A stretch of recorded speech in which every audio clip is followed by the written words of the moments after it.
Manifiesto Multigéneros. Autor, licenciado, Vasconcelo Juan Carlos. Ensayista. Derechos reservados. La realidad se ofrece en perspectivas individuales, la perspectiva visual y la intelectual se complican con la perspectiva de la valoración.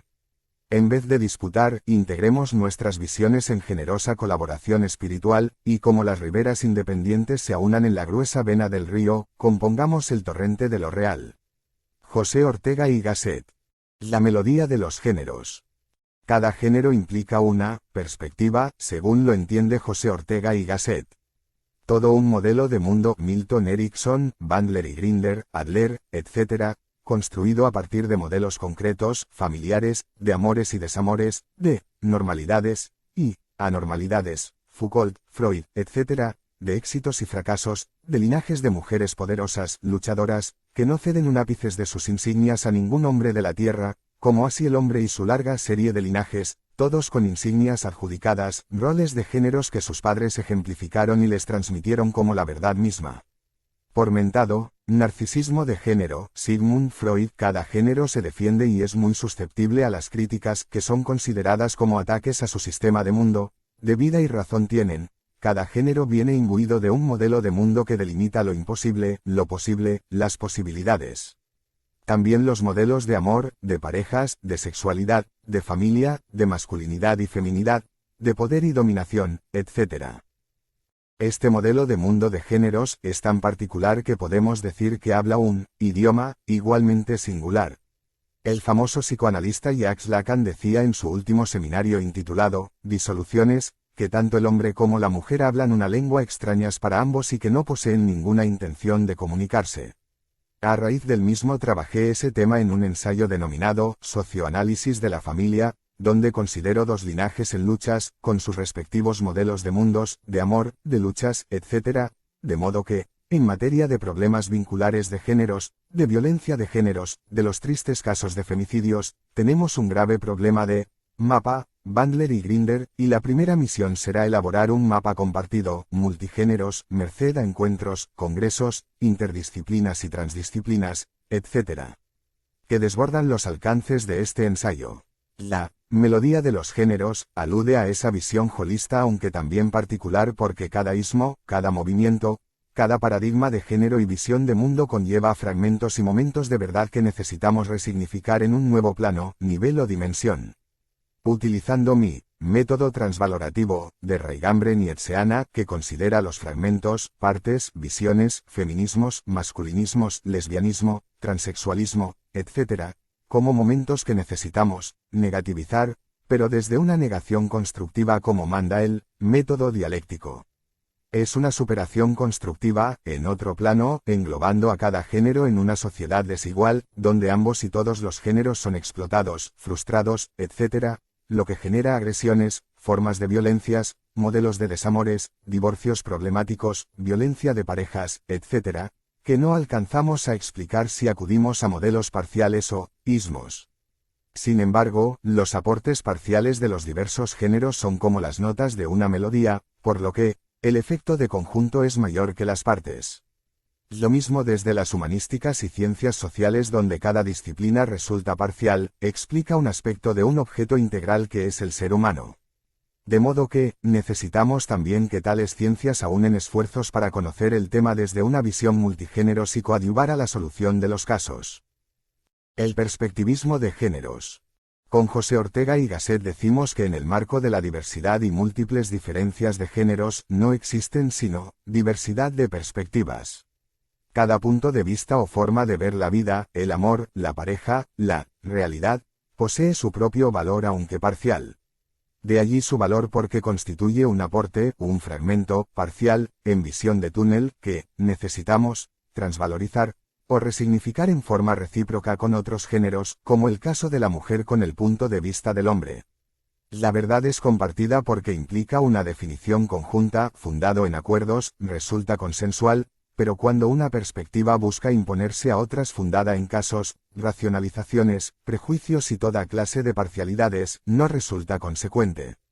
La perspectiva femenina, de la mujer, como sujeto cognoscente, que interpreta, forja un modelo de mundo, una cosmovisión, un paradigma de géneros, etc., resulta tan válida como el de los hombres como sujetos de derechos y con capacidad interpretativa, etc., la parcialización y escotomización resulta cuando uno de los géneros busca forzar la suya, tratando de que el todo cuadre en las partes. El maravilloso resultado del perspectivismo es que los diversos puntos de vista de géneros pueden llevar a la complementariedad y no a la suplementariedad, porque la verdad es consensual. Al mismo tiempo, respeta la diversidad y las diferencias que son legítimas. La intolerancia a las diferencias, a la diversidad, al otro género, resulta insostenible porque la verdad es construcción conjunta, así como el amor o las diversas formas de violencias. Para poder encontrar las causales reales de tales, necesitamos una visión en perspectiva de géneros, como visión, multigéneros, merced a la multiplicidad de perspectivas. Cuando obviamos la diversidad de perspectivas de géneros terminamos, localizando, el problema. La falta de respeto a las diferencias lleva a conflictos, a prejuicios de géneros, a ambivalencias entre géneros, a agresiones y hasta femicidios. Por ejemplo, el posicionarse en un género que se pretende hegemónico como el feminismo, desde el ropaje de la defensa de la mujer, termina finalmente culpabilizando al hombre, como ocurre con diversas propuestas. La falta de visiones conjuntas, compartidas, donde la regla de complementariedad falta y predomina la suplementariedad, lleva a localizar al violento, al que se endilga las causales de todo el mal, como demonización. Acto seguido, el etiquetaje con rótulos que no explican nada para luego la criminalización del otro género. Y todo a partir de los casos, desviados, al menos de la media estadística o de los criterios comunes o normalidad, que, aunque criticables, nos hablan de los consensos sobre muchas cosas, como la convivencia de géneros, como casos psicopatológicos, porque encontramos los procesos psicológicos que la posibilitan. De esta manera, se localiza al culpable de la violencia contra las mujeres, que las posiciona así en lugar de objeto de la violencia, sin entrever la parte de las mismas en lo que les ocurre. Algo vincular, sistémico, comunicativo, de a dos, etc., es localizado en un integrante, en el hombre, que, con su estrategia corporal, la fuerza bruta a que es reducido, resulta el favorito para la justicia. La mujer, exenta de rol alguno en el tema, triunfa en su victimización, porque su estrategia psicológica, verbal, de intrigas y novelas, la exime de causal alguna en lo que le pasa.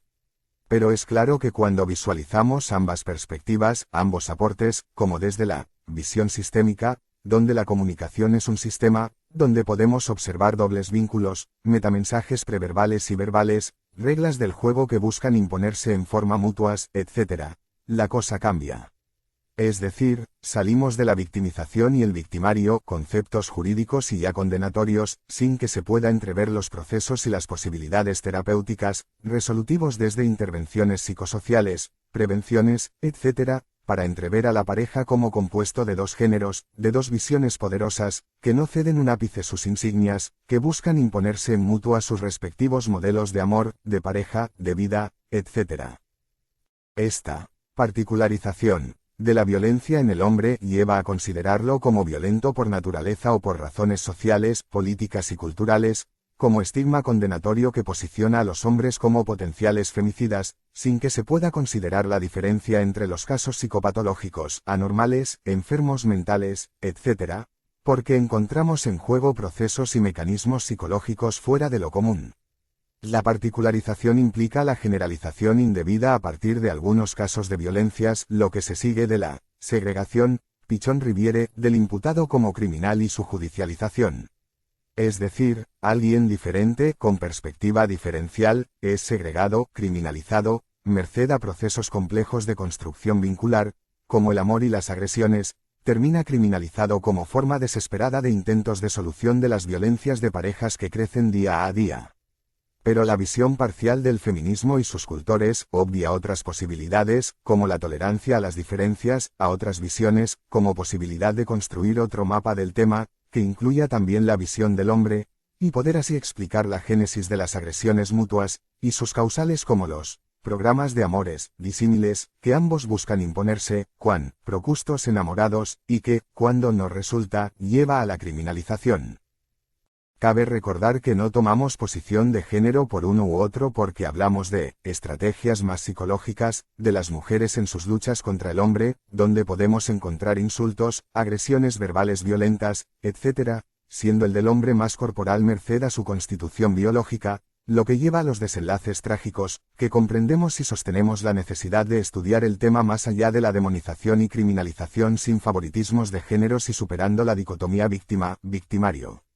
Ambos son víctimas de sus respectivos modelos de amor, de pareja, como programas de amor, que interpretaron e incorporaron de sus respectivos linajes y familias, siendo la violencia de pareja un resultado, un efecto, y donde intervienen también los padres transmisores, tanto como modelos de amores epocales, la influencia de los medios, la educación, etc. Perspectiva multigéneros. El todo es más que las partes, dice la vieja ley de la psicología de la Gestalt. Podemos considerar la visión masculina del amor, la pareja, la familia, etc., y solo encontraremos un paradigma cerrado, un punto de vista que no se deja colonizar por otras visiones. El hombre y su visión de la vida es como un conjunto a que no hace intercepción con el B de las mujeres. Ni menos con otras visiones como los LGTBIQ. La cosmovisión masculina fue transmitida sobre todo por el modelo de todos los modelos, el padre. En la identificación edípica, Freud lo dice muy claramente que el varón busca activamente ser como el padre y termina siendo como él en su carácter o forma de ser.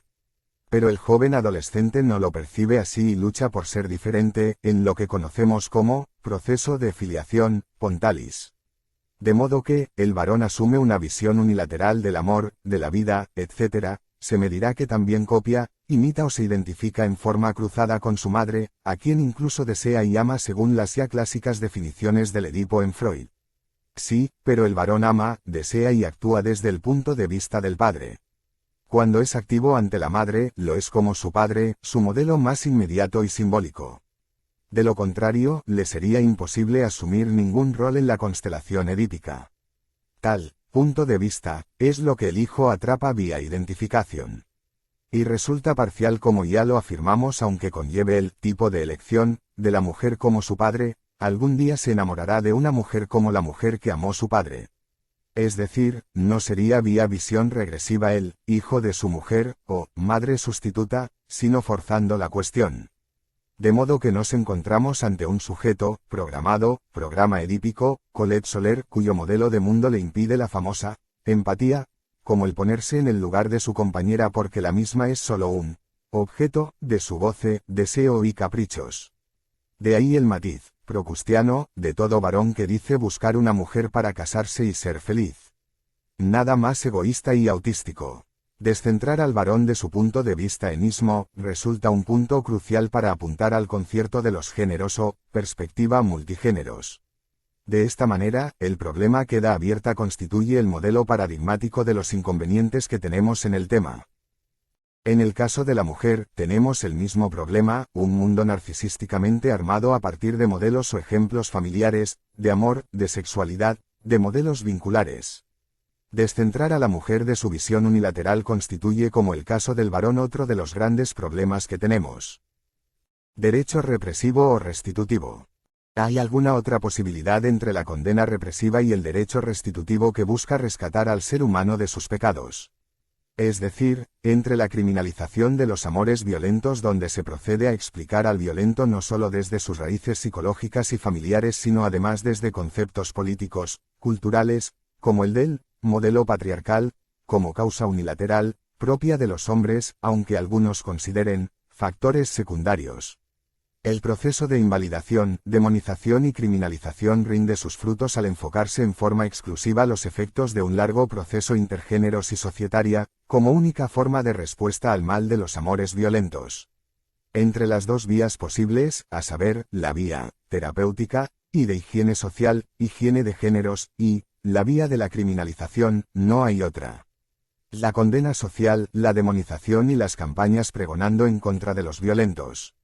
A partir de unos pocos casos, trágicos por cierto y que no minimizamos para nada, se generaliza a todos los hombres, ya como patriarcales, ya como machos, femicidas, construyendo un estigma social que daña terriblemente a todos los hombres. Eso sucede porque se criminaliza a partir de la invalidación del otro, del partener, de la perspectiva del otro, diferente, que no se tolera, que no se busca rescatar por ninguna vía en nombre del propio género femenino, en nombre del narcisismo y lealtad de género. Como la demanda radical de la mujer es ser amada, querida, correspondida, cuando no lo logra se enoja, desarrolla odio y hasta rencor, y responde invalidando, descalificando a la diferencia, a su compañero a quien no percibe como compañero de viaje sino como enemigo construido, vía su gestión mediática y que, a la larga lleva al fracaso del amor, merced a que a las invalidaciones siguen los rótulos y la criminalización. Así es como se destruye el amor. Se destruye la pareja y las raíces de la familia. Por su parte, el hombre lucha por instalar su propio modelo y programa de amor, sin tomar conciencia del mismo porque es un programa inconsciente, que le puede a ambos y las soluciones que se proponen son la condena del diferente. Para peor, los estudios de géneros unilaterales compuestos de ismos, feminismos, machismos, etc., que solo buscan imponer una visión unilateral no ayudan para nada.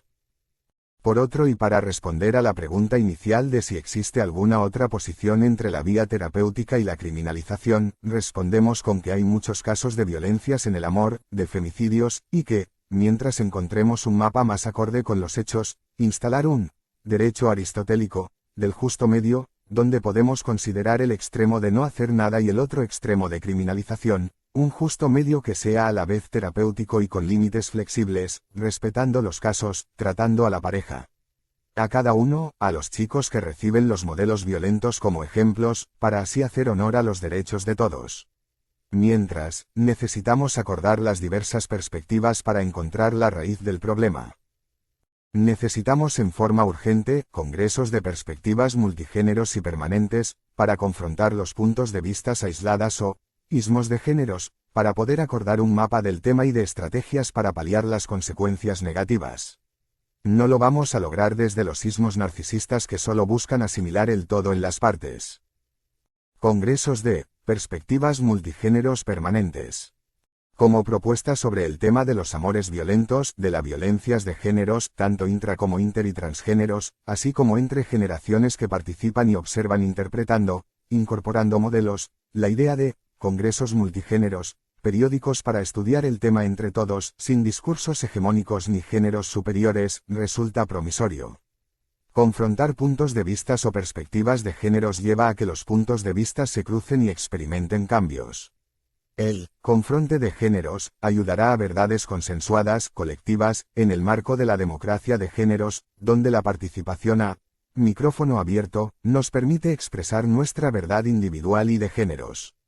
De esta manera, las controversias de paradigmas, los debates en plenarios, etc., ayudan a la verdad compartida, siempre parcial e hipotéticas. La idea es cruzar los paradigmas, evitando culpabilizaciones, demonizaciones, etiquetajes e invalidaciones, y menos aún la criminalización que solo ataca el efecto. Es importante la participación lo más amplia posible, de índole intersectorial, multigeneracional, multigéneros, con profesionales aunque la ciencia no sea el ámbito que se adueñe del saber sino como un aporte más. De tales encuentros debemos sintetizar paradigmas, propuestas, sacar un documento y socializar líneas de acción. Debemos considerar que hay dialécticas permanentes entre los géneros y evitar toda clase de segregaciones, discriminaciones implícitas o explícitas, prejuicios de géneros, superar el narcisismo de géneros, y la lealtad de géneros para bregar por una objetividad en el sentido de la verdad compartida. La perspectiva socioempática. O la necesidad de empatía de géneros. Es la suposición de que la inversión de perspectivas de géneros resulta posible. Ponerse en el lugar del otro género aunque fundado en interpretaciones, en la inversión de roles en el plano simbólico, en el plano conceptual a los fines de la comprensión de la visión del otro género entrevisto en términos de prejuicios de géneros y distorsiones. Este paso empático, sin embargo, no puede ser la simple aplicación de nuestro modelo de mundo con fines interpretativos sino una fusión de perspectivas, como inclusión recíproca de visiones, para poder así vivenciar en forma sustancial el modelo de mundo del otro. De lo contrario, estamos en el terreno de la colonización mental del otro a los fines impositivos. El paso del generocentrismo al sociocentrismo de género ocurre cuando uno puede conocer que aplica en forma mecánica su modelo de mundo de géneros, desde una visión unilateral, Otro de inversión de perspectiva, que superar la propia visión porque implica también la visión del otro género. Similar a cuando se descubre el eurocentrismo, que juzgaba con sus categorías eurocéntricas a tribus y culturas enteras, como colonización cultural, al de valorar cada cultura en su valor propio y la tolerancia necesaria a las diferencias culturales. Los tipos lógicos, en materia de géneros. La teoría de los tipos lógicos de Russell lo desarrolla Bateson en 1956 estudiando el doble vínculo en la esquizofrenia desde una perspectiva sistémica. Dice por ejemplo que la mujer pertenece a la clase de las parejas como el hombre, pero el individuo no es la clase que pertenece a un nivel de abstracción superior. Si nos centramos en el individuo como el hombre, es lógico que encontremos en él las causales de la violencia de género, etc. Lo mismo para el caso de la mujer. Necesitamos un nivel de abstracción superior, necesitamos un salto de calidad, desde el individuo a la clase, para poder comprender el tema desde ideas más globales. Es decir, mirar el tema desde la dinámica de la pareja, modelos de parejas, modelos de amor, etc. En el caso de los géneros, necesitamos el salto desde los ismos de géneros a una mirada holista, inter y transgéneros. Por transgéneros, entendemos un plano donde los géneros pertenecen a una clase y ya no son individuos genéricos. Es decir, la perspectiva multigéneros. Esta perspectiva nos permite descentrarnos de visiones que particularizan el tema en un ismo de géneros, en una visión de géneros, sean de mujeres u hombres, para trascender en un plano superior y poder así comprender que el tema de los problemas de géneros implica a varios géneros. Proceso de sustitución de géneros. Asistimos actualmente a lo que podemos denominar proceso de sustitución de géneros, como intento de negativización, anulación, corrimiento, exclusión y muerte social de un género por otro.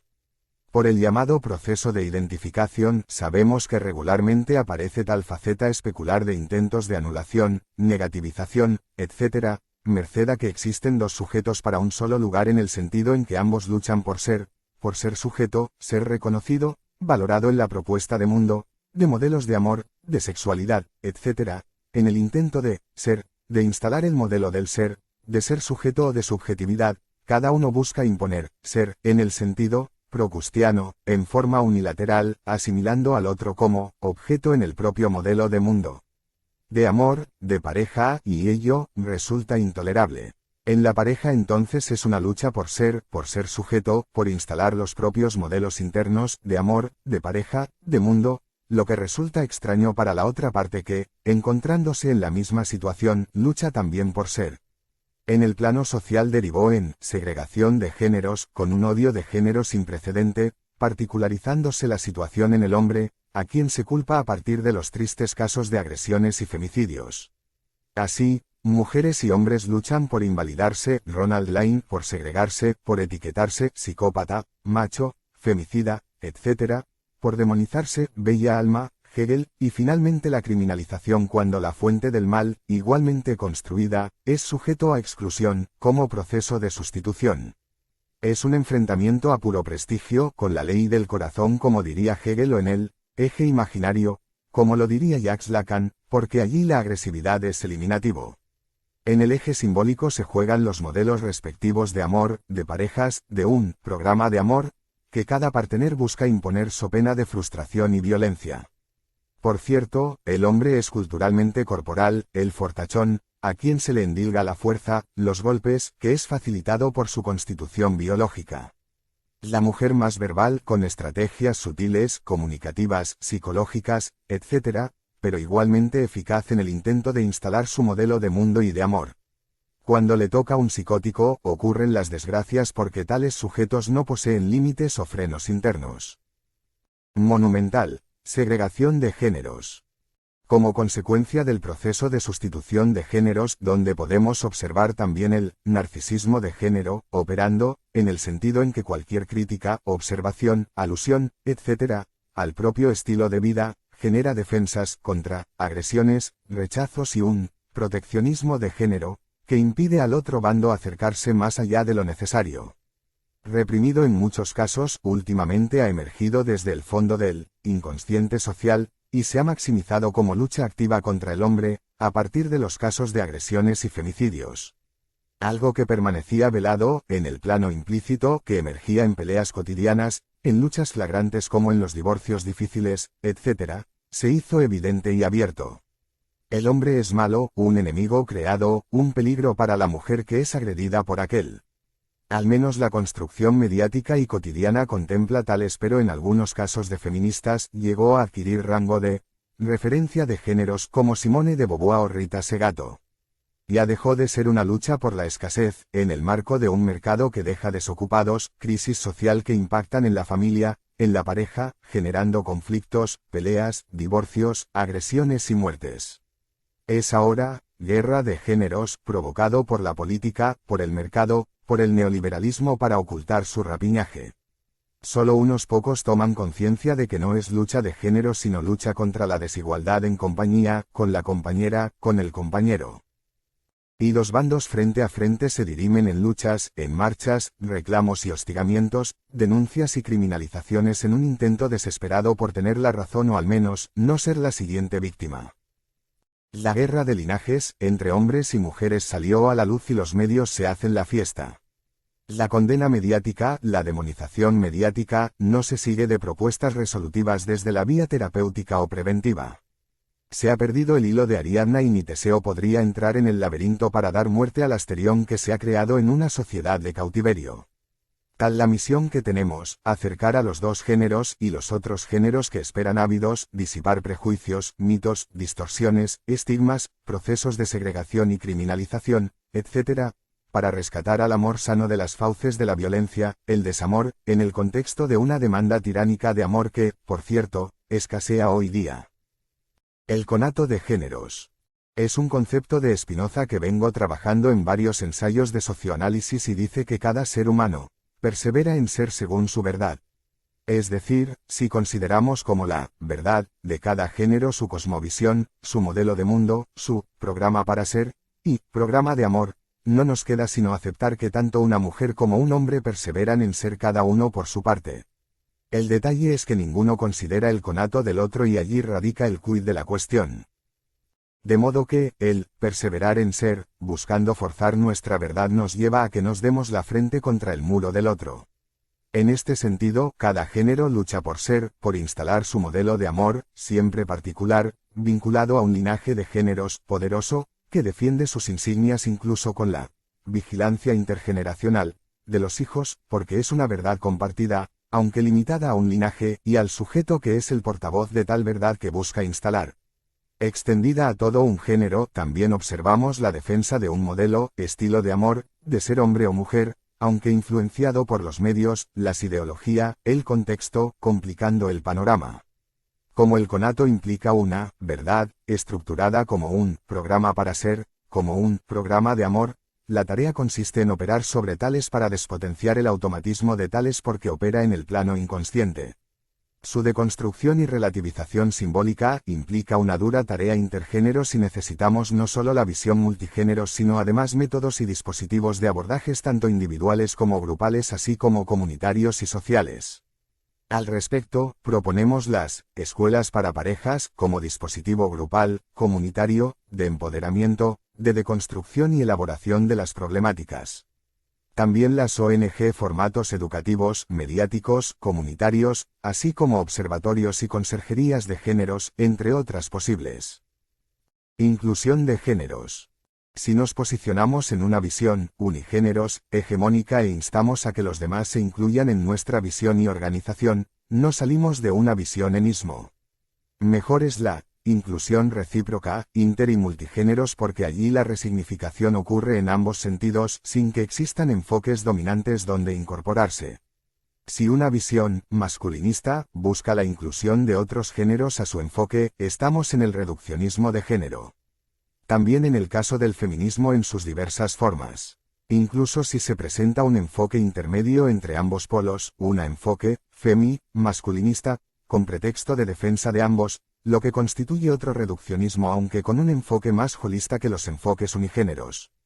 Lo mejor es un enfoque multigéneros en base a un método que la posibilite, como el método dialéctico y su incorporación de los fragmentos de enfoques en un nivel, plano o dimensión superior, en dialéctica permanente con las partes que no son consideradas como erróneas o equivocadas sino parciales. En forma complementaria, el método transvalorativo consiste en la transvalorización de todos los aportes como resignificación recíproca de todos los ismos, donde ocurre la transsignificación de todos los conceptos que cobran nuevas significaciones, superando sus antiguas significaciones parciales. Escotomas de géneros. La escotomización de géneros consiste en no ver lo que no se desea ver. Un hombre no percibe su faz dominante, sus estrategias de imposición de su modelo de mundo, de amor, de pareja, etc., así como puede dejar de percibir en forma selectiva muchas facetas de su género, como el considerar que ciertas formas de violencias no existen o no cobran mayor relevancia. En forma selectiva y tendenciosa, no percibirá o la información no llegará al plano de su conciencia en facetas como el predominio de lo corporal en su estrategia o la fuerza para imponerse a la mujer. No percibirá sus silencios descalificativos o sus racionalizaciones que buscan justificarse. Es decir, la escotomización implica un deseo activo y, sobre todo, un programa simbólico, que codifica un modelo de mundo, de amor, de pareja, etc., que filtra toda percepción en el sentido de la conveniencia. Igualmente sucede con sus pares de géneros a quienes no percibe como dominantes, violentos, etc., lo mismo con las mujeres y otros géneros porque opera el filtro simbólico interpretante, el famoso aparato de interpretación, del que hablaba Freud pero que nosotros consideramos como un programa simbólico inconsciente. Por lo general ocurre con lo que ubicamos del lado de lo malo, de lo expulsamos de nosotros sobre el otro, como proyección, y a los fines de no reintroyectar lo proyectado. En muchos casos ocurre que vía lealtad de géneros se considera que violentar a la pareja de otros no es violencia porque se puede justificar perfectamente. La otra parte se lo merecía por alguna razón. Es decir, no solemos percibir aquellos síntomas en los demás porque la padecemos y como lo padecemos no constituye algo malo. Es una verdadera percepción selectiva, o también apercepción, donde se juegan verdades reprimidas o ignoradas que necesitamos sacar a la luz para esclarecer el panorama de géneros. Dialéctica de amos y el esclavo. Cada género se pretende el amo de la verdad y busca en forma activa tal imposición. Imbuido de una verdad que percibe a medias, la idea es encontrar esclavos que comprendan que la propia visión es la única posible y acertada y que, quienes no la contemplen están equivocados y son potenciales enemigos. Es la estrategia de los ismos de géneros que buscan imponerse. En este sentido, el mentado pensamiento crítico constituye uno de sus instrumentos más explícitos y la crítica va dirigida hacia el otro, el partener, los demás géneros que no reconocen la propia verdad. Es así que ocurren los encontronazos de géneros, los desencuentros de verdades parciales, sí lo es. El ser amo del saber sobre el género, el sexo, el amor, constituye para muchos géneros un objetivo fundamental. De modo que, muchos amos buscando esclavos para colonizar y adaptar al propio modelo de mundo y de amor.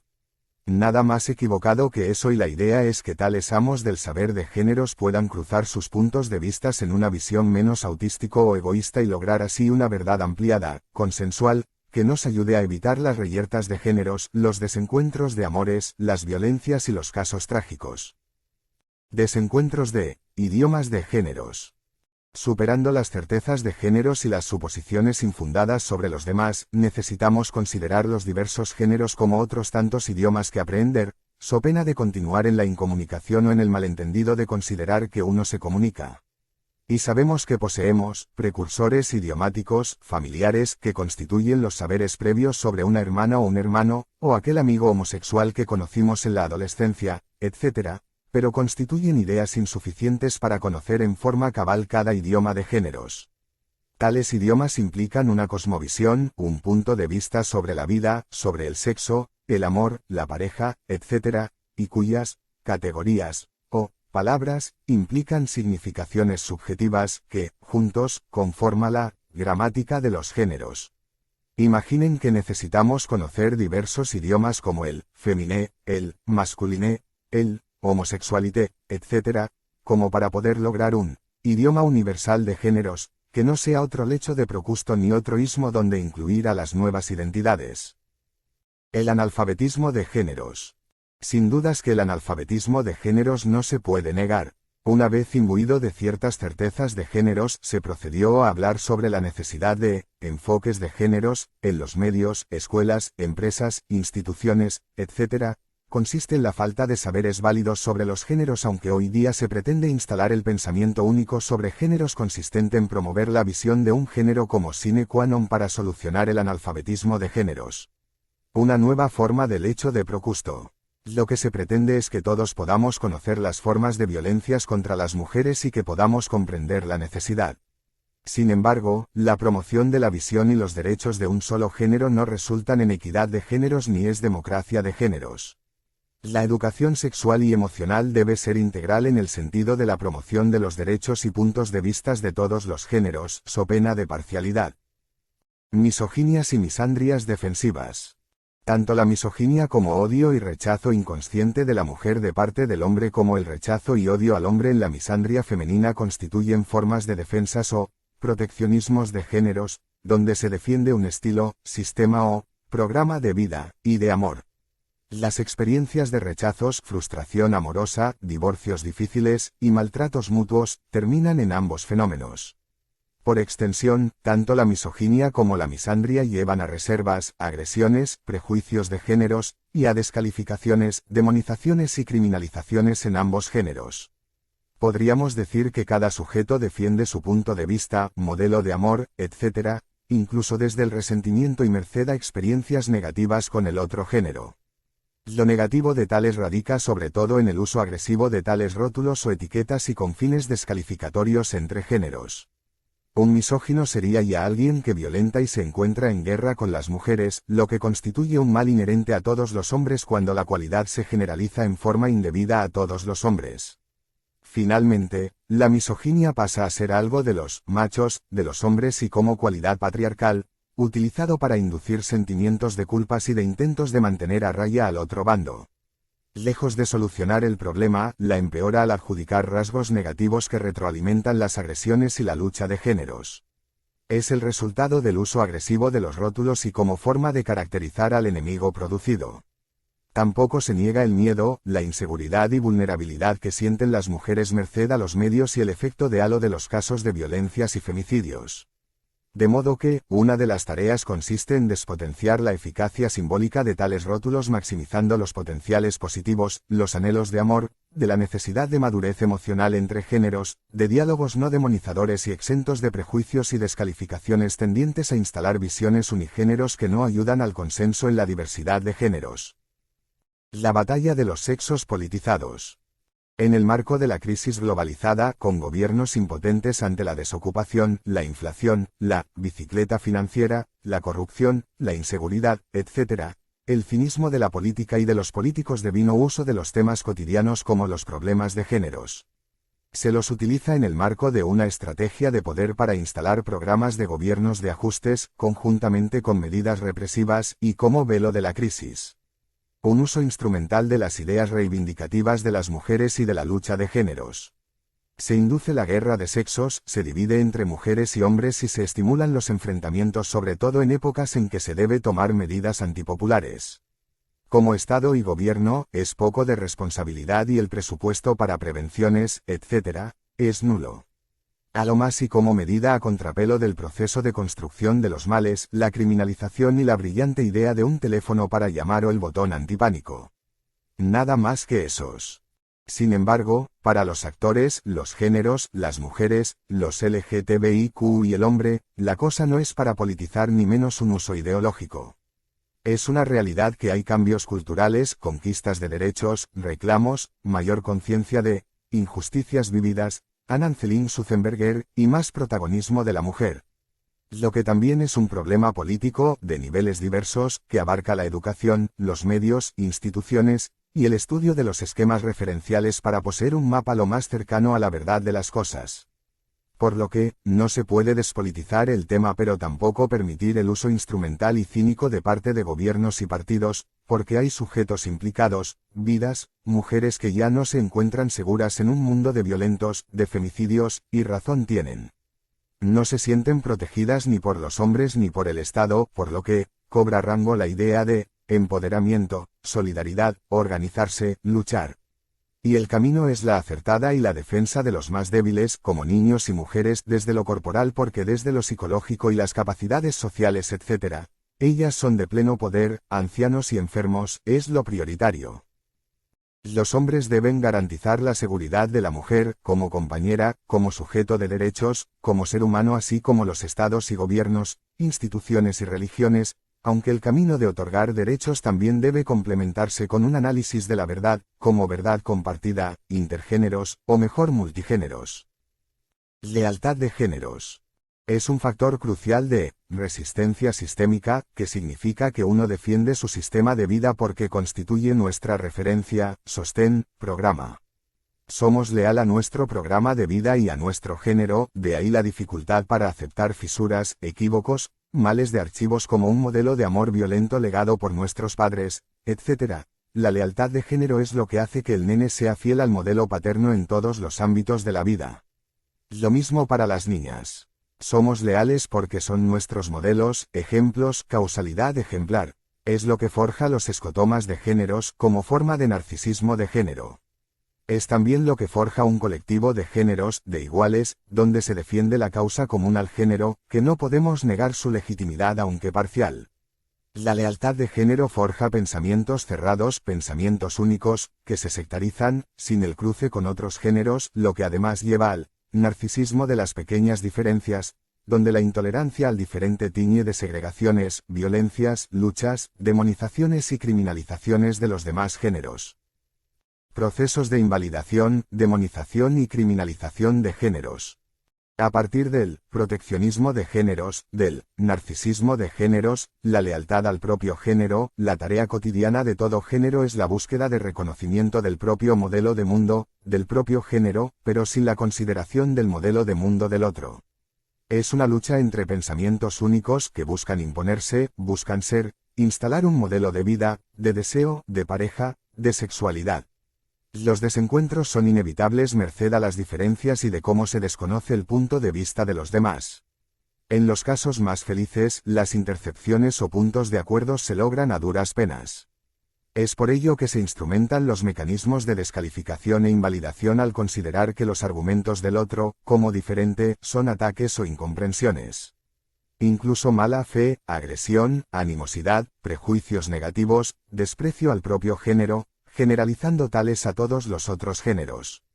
Como proceso de demonización, se desalojan todo lo malo, todas las angustias y frustraciones padecidos por la supuesta incomprensión sobre el otro, llevando a rótulos negativos como psicópata, macho, etc. Finalmente, y para eliminar la fuente del mal, se criminaliza atacando el efecto de todo este largo proceso.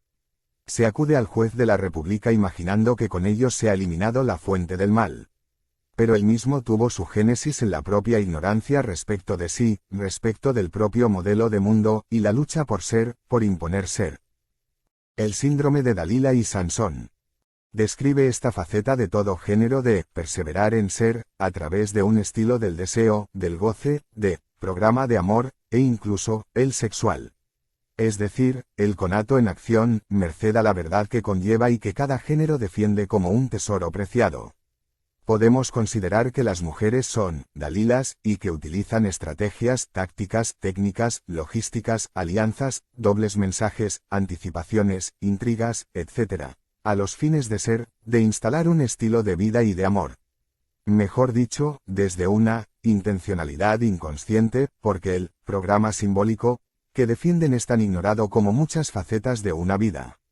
Pero aún, no la defensa de un sistema de vida sino la búsqueda activa de instalar sus términos, de ser legítima, valorada, como signo y símbolo de amor. Quien no valore la propuesta de ser, de subjetividad, de modelo de mundo, etc., corre el peligro de ser sistemáticamente descalificado, invalidado, demonizado y criminalizado. Por su parte, los sansones, u hombres, que a su manera buscan también instalar todo un modelo de mundo, de amor, del deseo, etc., y en un contexto social que no ayuda mucho. Ni a mujeres ni a hombres. Menos a niños, jóvenes y tercera edad.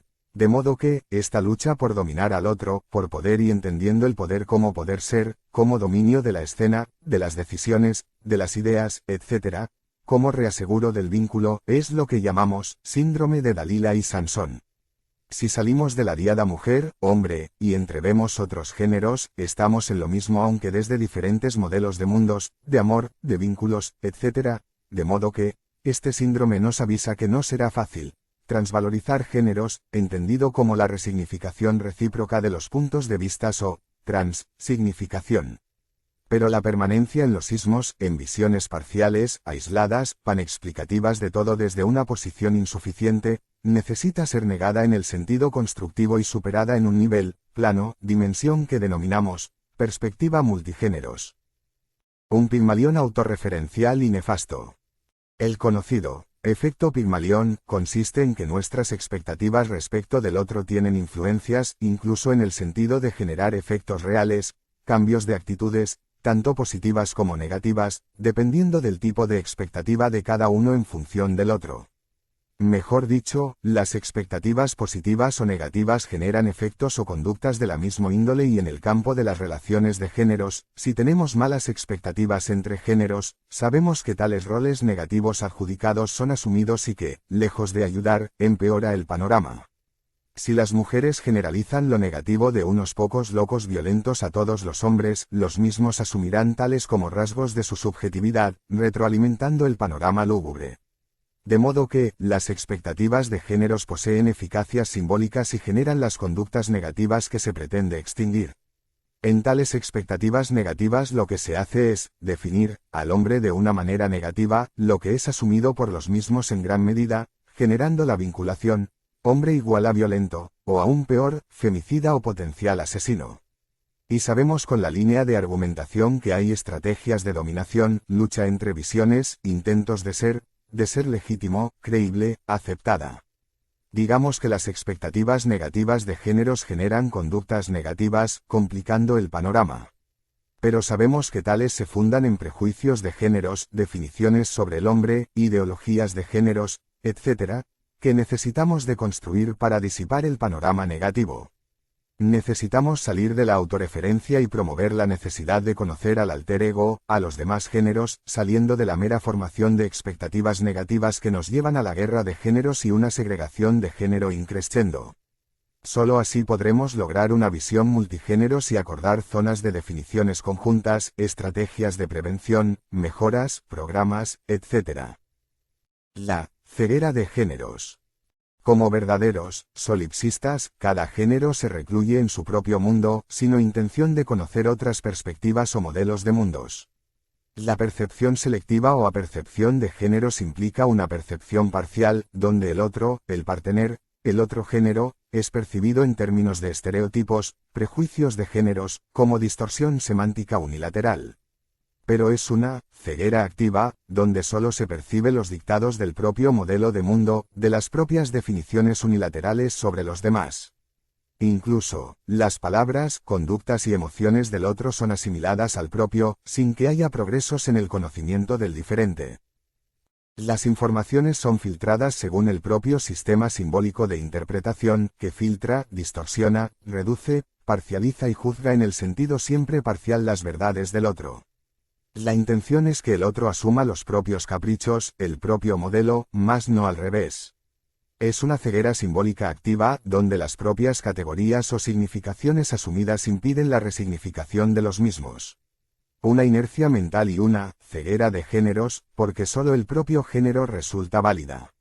Es otro hecho a la medida del deseo de cada género, sin que se respete las diferencias y con afán de homogeneización del otro a los propios modelos.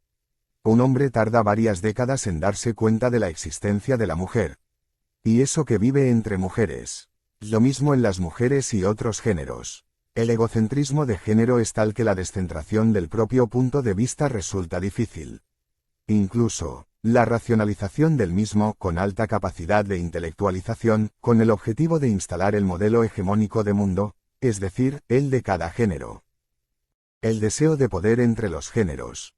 Como afirmación de sí, del propio género, podemos observar en muchos géneros un afán de hegemonía, que lleva a intentos de colonización del diferente, sin respeto hacia las diferencias.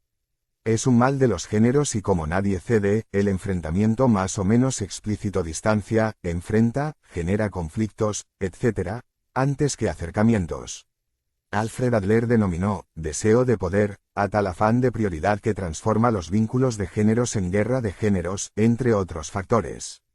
La lucha por la superioridad lleva a enfrentar a todo el mundo, como estilo de vida, como meta final ficticia. Pero el afán de poder se debe, según Adler, al sentimiento de inferioridad de trasfondo, lo que motiva a la lucha por ser superior entre los géneros. De modo que, la inferioridad física, por ejemplo, remite al deseo de poder, eficacia, dominio, etc., como reacción a la propia inferioridad real o imaginaria. En el caso de la mujer ante el hombre es muy claro, con menor fortaleza física culturalmente construida lleva a la mujer a rodeos, estrategias psicológicas, intrigas, etc., para dominar a su hombre, tal cual Dalila a Sansón.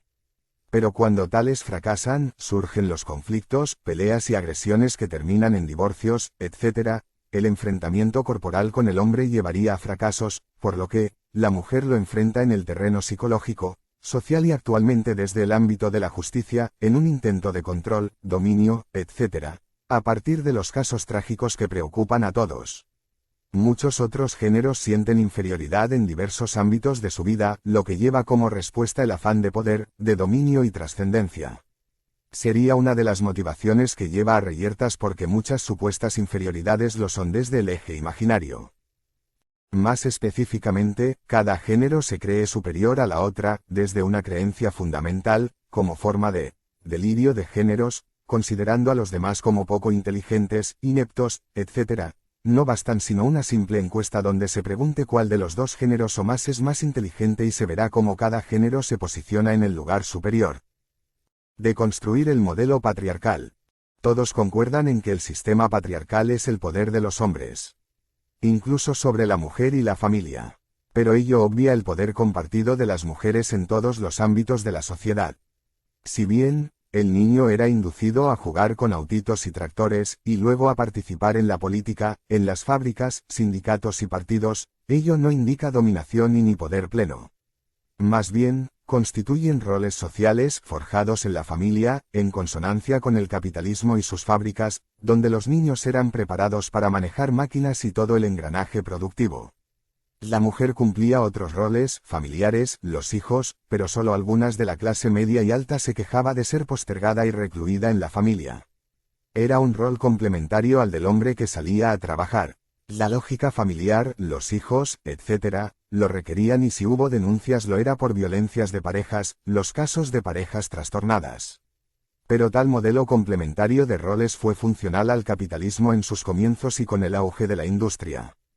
Pero luego, las crisis crónicas, la creación de ejércitos de reservas de desocupados, llevó a la crisis de la familia, el hombre ya no era proveedor sino un parásito, sin razón de ser, que además, recibía el reproche de su esposa merced a la escasez, las necesidades. Este proceso se intensificó con la tercerización y las parejas pasaron a ser foco de la crisis social como crisis del amor, de la pareja, entre hombres y mujeres. Ello derivó a reyertas de linajes que aumentaron y hoy día los casos trágicos van en aumento. Es que hombres y mujeres viven en una sociedad capitalista y las crisis socioeconómicas impactan en la familia, la pareja, en el amor, haciendo trizas todos los modelos como el propio modelo patriarcal. Por otro, cada género es programado merced a modelos vinculares, de amor, de parejas, más o menos problemáticos del que no son conscientes, por lo que, es deber del Estado promover la alfabetización emocional, de géneros, enfoques multigéneros en educación, los medios, además de programas preventivos, para cuidar y garantizar la estabilidad de las parejas, los géneros. Merced al orden dado de cosas, los géneros son, víctimas, de su programación social y familiar, sin poder de construir y generar la vía alterna, como modelos más equitativos de relación intergéneros. Mejor dicho, una política de géneros, de índole multigéneros, resulta crucial para la mejora del imaginario de géneros, la segregación y lucha de géneros, para disminuir la escalada de violencias intergéneros así como la democracia de géneros.